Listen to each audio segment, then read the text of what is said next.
നമസ്കാരം. ഞാൻ വീണ്ടും വന്നിരിക്കുന്നു പുതിയൊരു സംഖ്യാശാസ്ത്ര വിഷയമായിട്ടാണ്. എന്താണെന്നല്ലേ അത്? മറ്റൊന്നുമല്ല, ബേസ് ഓഫ് ന്യൂമറോളജി. അതെ, എന്താണ് ബേസ് ഓഫ് ന്യൂമറോളജി? നമുക്ക് നോക്കാം. 1ന്റെ ശത്രു 8, 2ന്റെ ശത്രു 4, 6, 8, 9, 3ന്റെ ശത്രു 6, 4ന്റെ ശത്രു 9, 2 ബ്രാക്കറ്റിൽ 4, 8. 5ന്റെ ശത്രു ആരുമില്ല. 6ന്റെ ശത്രു 3, 9 ബ്രാക്കറ്റിൽ 2. 7ന്റെ ശത്രു ആരുമില്ല.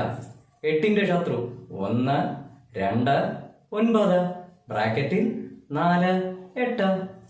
9ന്റെ ശത്രു 2, 4, 6, 8. ഇതാണ് ബേസ് ഓഫ് ന്യൂമറോളജി.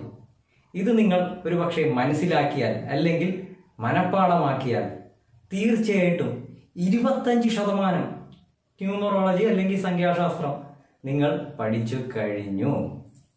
ഈ വീഡിയോ നിങ്ങൾക്ക് ഇഷ്ടപ്പെട്ടെന്ന് കരുതുന്നു. എൻ്റെ ചാനലാണ് സംഖ്യകൾ സംസാരിക്കും. തീർച്ചയായിട്ടും ഇത് ഇഷ്ടപ്പെട്ട് കഴിഞ്ഞാൽ ലൈക്ക് ചെയ്യുക, ഷെയർ ചെയ്യുക, സബ്സ്ക്രൈബ് ചെയ്യുക, ബെൽ ബട്ടൺ അമർത്തുക. അടുത്ത വീഡിയോയുമായിട്ട് വരുന്നത് വരെ നമുക്ക് കാണാം.